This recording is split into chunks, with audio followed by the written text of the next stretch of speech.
You know what? You're right. Thanks for reminding me to record. I was just pressing. Girl. All right. So like I said, we are going to review what we did on Friday with prefixes, and then we're going to talk about the story elements for the book, The Lizard and the Sun, and you're going to do some on your own. Sound good? Friends, when we looked at your work, we just want to take this opportunity to review the prefixes because it seemed like some of you were a little confused still. So that's why we're taking this time to review, and then we're going to finish and re-watch The Lizard and the Sun, and then you'll do the story elements on your own. Okay. Thumb up if you're ready to start. That's not a thumb up. Okay. So remember that the three prefixes, well, I guess we should start with what a prefix is. So a prefix is a set of letters that comes before a base word, and it changes what the word means. So for example, if I have this word helpful and I add un to the beginning, what word do I have now? Unhelpful. Unhelpful. And that means something different than the word helpful, right? They mean opposite things. Can't use too small words. Yes, but you did a good job. All right. What about the word able? What prefix can I add to the word able to make a new word? Raise your hand and I'll call on somebody. I'll scroll through your picture. They're non, dis, or un. London.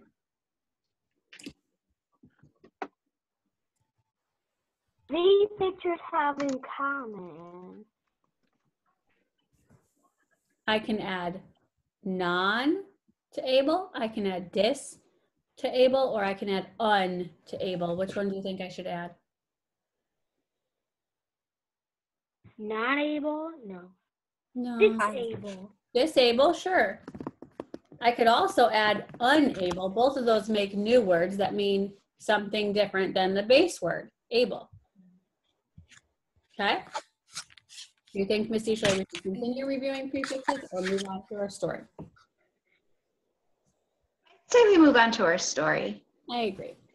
And maybe we'll hear some prefixes or be able to make some prefixes during. I bet we will. So our learning targets for today are: I can recount the story, The Lizard and the Sun, by using story elements from the text. And I can determine the central message of The Lizard and the Sun based on how the characters respond to the problem or the challenge. What is one job that you have today based on your learning target? Raise your hand and tell me. What's one thing you're trying to do while we work together today? Who is this? I can't see your face. Oh, Briella. Briella, what's your job today? My job today is to do the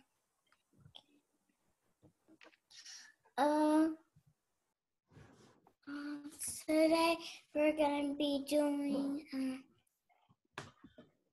the words. We're gonna be story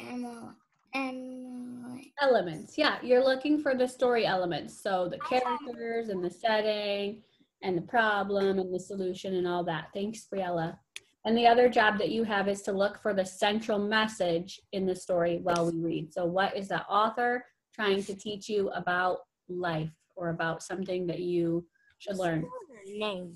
Before we start our read aloud, I want to remind you that the chat is for, you know, learning and for asking questions and answering questions, okay? So friends, while you're listening to the read aloud, maybe don't chat. Yeah, you know what? In fact, I'm going to turn the chat off until we're done with our read aloud, okay? And then I'll open it back up so if you have questions, think of them. All right. Oh, we got another friend joining. Love new friends joining. All right, I'm going to stop sharing this. You're popular. The video. I know, we got a lot of friends today. Thanks for coming. I appreciate that. All right, so this is the book, The Lizard and the Sun. I'm going to make it full screen for you. Everybody see it? Is Devin A on? Is Devin A on? Yeah. No. Oh, yeah, I see you. Okay. Mommy just sent me a message. I wanted to make sure you're on. Yeah, she just came on right now. All right, here we go. And the sun. Written by Alma Flor Ada, illustrated by Felipe Davalos. The whole world knows that the sun comes out every day. Some days it shines brightly in a clear blue sky. Other days clouds cover the sun and its light is much paler. When the clouds let loose their load of rain, the sun disappears behind a curtain of water. There are places where it snows. During a snowstorm, the sun also stays hidden. But even when clouds, rain, or snow hide under the sun, we know that it's still there. The story I'm going to tell you happened a long, long time ago when the sun had really disappeared.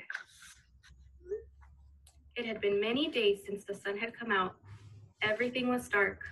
All of the plants, the animals, and the people were waiting anxiously for the sun to appear. But the sun did not come out, and everything remained in darkness. The people were cold. The birds had stopped singing, and the children had stopped playing. Everyone was worried and afraid, for this had never happened before. Friends, raise your hand. What's the problem? What's happening here? Imad, what's the problem? Problem is that the sun is not coming out. Yeah, they lost the sun. Exactly. Thanks, Imad. Let's continue. Good job. Out in search of the sun. The fish and the turtles looked in the rivers and lakes, but the sun was not there. The green frogs and the wide-mouthed toads looked through all the puddles, but the sun was not there. The rabbits and the hares searched through the fields. The jaguar searched through the green jungle where he lives, but the sun was nowhere to be found. The birds searched through the branches where they made their nests, and the majestic eagle flew over the mountaintops and the cones of the volcanoes, but no one could find the sun. And little by little, all of the animals stopped looking. All of them except for the lizard. The lizard kept on looking for the sun. She climbed rocks, scurried up tree trunks, and peered under leaves, searching, always searching. Finally, one day, she saw something very strange. She was scampering over some rocks when she saw that one of them was shining as though it had a light inside. The lizard had never seen many rocks in her life. She had seen rocks that were smooth and polished, and rocks that were smooth and sharp.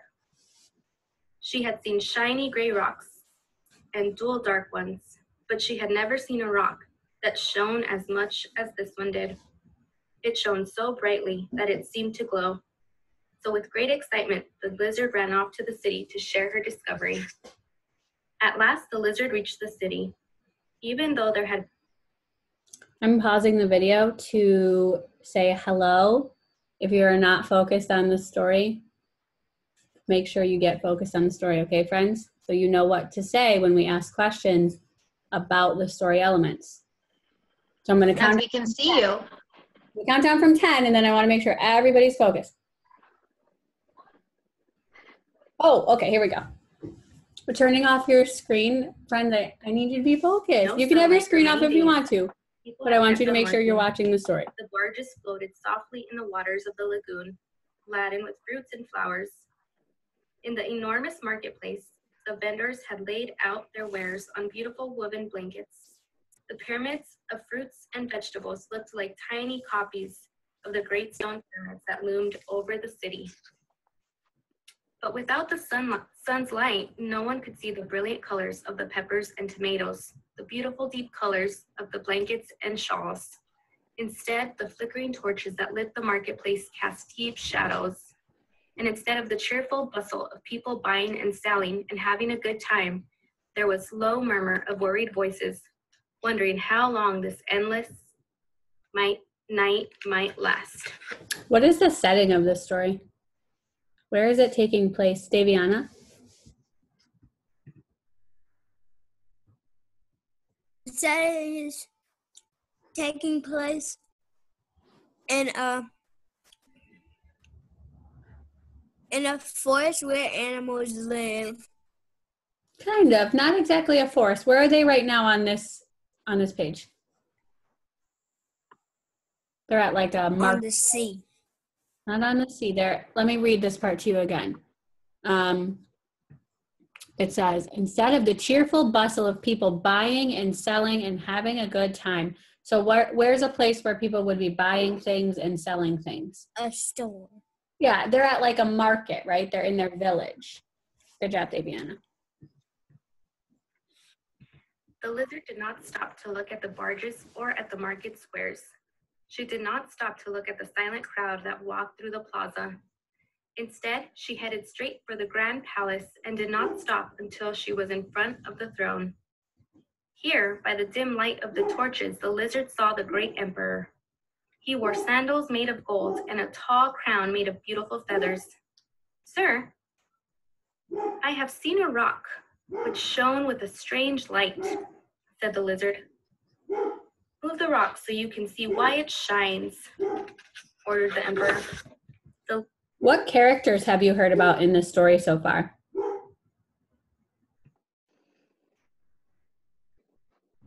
Missy Chalet? The lizard. The lizard. Okay, who else? Tamira. The sun. The sun, yeah. Who else? Rihanna, what characters have you heard?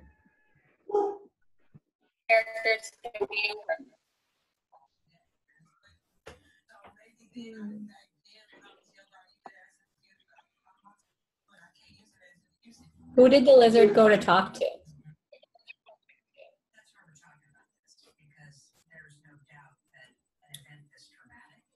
The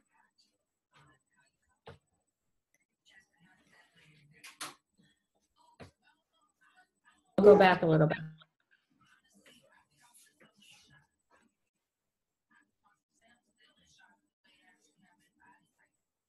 Sorry, friends. Frank is barking, but you can't make him stop. It says, the lizard saw the great emperor. Yeah, good job. Emperor. He's with the emperor. He's like the king, kind of. Right, Miss? Mhm. Kind of what we're going Yep, for? that's how I would describe him. She returned to where the There we go. rock lay and tried to move it. She tried to push it with her 2 front legs and then with her 2 hind legs, but the rock did not move. At last, the lizard pushed the rock with her whole body, but the rock would not budge. There was nothing left for the lizard to do but go back to the city. She crossed one of the whole wide bridges, passed by the marketplace, arrived at the crown palace, and went straight to the emperor. She found him sitting on the same throne, surrounded by the smoke of the torches. "I'm very sorry, sir," she said. "I did everything I could, but I could not move the rock." The emperor wanted very much to see this glowing rock, so he decided to go back with the lizard. But first he called for the woodpecker. "I want you to come with us," the emperor said to the woodpecker. And so the 3 of them, the emperor, the lizard, and the woodpecker, went to see the glowing rock. When they reached the rock, the emperor said to the woodpecker, "I want you to hit that rock hard with your beak." The woodpecker obeyed the emperor. He gave the rock a sharp peck with his strong break, and the rock split open. And inside the rock was all the sun, all curled up and fast asleep. The emperor was very happy to see the sun again. The world had been very cold and dark without him. "Wake him up, woodpecker," ordered the emperor. And the woodpecker pecked several times on the rock. "Talk, talk, talk," went the woodpecker's beak as it struck the hard rock. The sun opened one eye, but he immediately closed it again and went right on sleeping. "Wake up, sun," said the lizard. "All of the animals have been looking for you." But the sun did not answer. He just stretched a bit and went on sleeping. "Wake up, sun," said the woodpecker. "All of the birds have been waiting for you." But the sun yawned an enormous yawn and kept on sleeping. "Get up, sun," said the emperor. "The entire city needs you."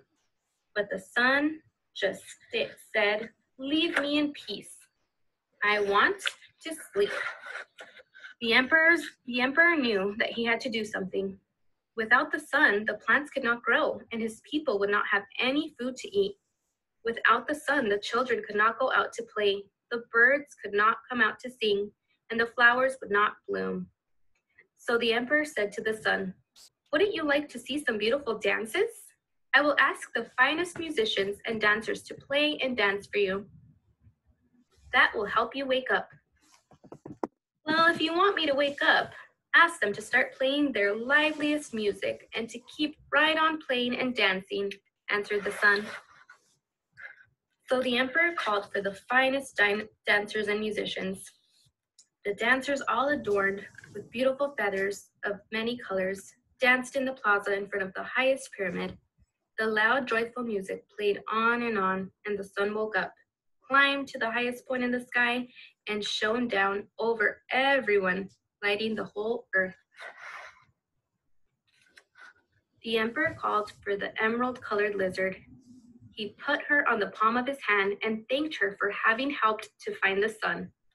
Then he called for the red-breasted woodpecker. He asked him to stand on his shoulder and thanked him for having helped to wake up the sun. Every year from then on, the emperor organized a great feast with joyful music and beautiful dances so that the sun would never again fall asleep, hidden away inside a rock. And since that day, all lizards love to lie in the sun.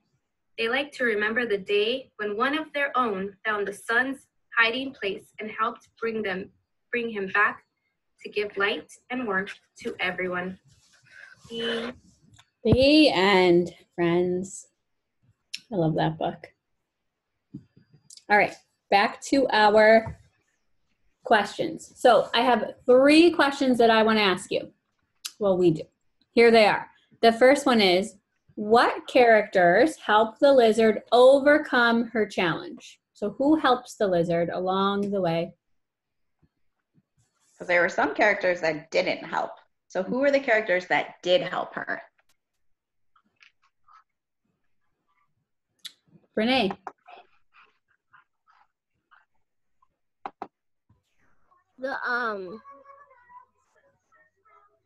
The king. The emperor. Yes. The emperor? Good job. Yes. How did he help her? Or how did he help the lizard? For finding the sun. Yeah, he helped him find the sun. I guess the lizard's a girl. I don't know. Yeah. What other character helps the lizard in the story?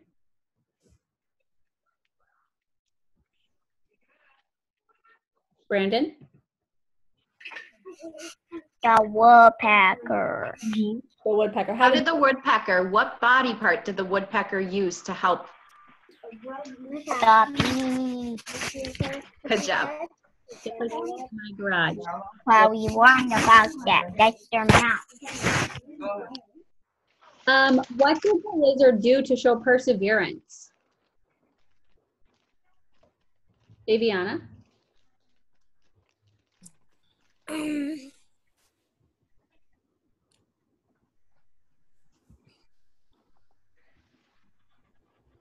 Remember, perseverance means like never giving up. So how did that little lizard show perseverance? The wizard showed perseverance by calling his woodpecker and telling the woodpecker to get the best musicians and dancers in the country. Yeah, they didn't just give up after that sun was like opening one. Remember, he opened one eye and then like went back to sleep, kind of like me when I wake up in the morning. They didn't give up, right? They went and they pulled out all the stops. They got all their friends and they helped wake up the sun. Good job, Daviana. Mm-hmm. All right, so we're not going to do role play today. We're just going to talk about story elements because this is what you're going to work on your own. So we talked while we read about the setting, which is in the city. We talked about the characters, and we talked about the problem. So in case you forgot, the setting is in the city or in the village, or you could even probably say it's like in the desert. Mm-hmm. It is. So any of those answers are okay. The characters, we just talked about the characters, so I'm not going to read those. And then the problem is that the sun It's gone. Disappeared. And they're cold and they're scared, right? So they have to find it. So your job today, friends, is going to be to write the response to the problem. So what do they do when they realize there's a problem? Is the problem solved and how? And also, what is the lesson or the central message? Those ones I'm going to leave for you to do on your own. The rest, you can come back and look at what we talked about together. We'll post the video, and we'll also repost just the, that's what I'm looking for, the read aloud. Yeah. So you can just listen to the book if that's what you need to do. Okay? I'm going to show you your assignment real quick, if that's helpful for you. But first, I'm going to open it myself. Hold on. Okay. So your job looks like this. It just has all the story elements, and you're going to type them in. So for setting, you can type in the village. Okay? Main characters, problem, solution, all that. We've done this before, so I think we... And friends, you're going to get really familiar with this story elements chart, okay? You're going to do this a few more times. You're going to become story element experts. Yeah, we'll do it like for different stories. It'll be fun. Okay. Does anybody have a question about what you need to do? No? Okay. The assignment's going to post at 10:30, so that's in about 2 minutes once we get off of here. And if you're ready to go, you can go ahead and get started. Bye, guys.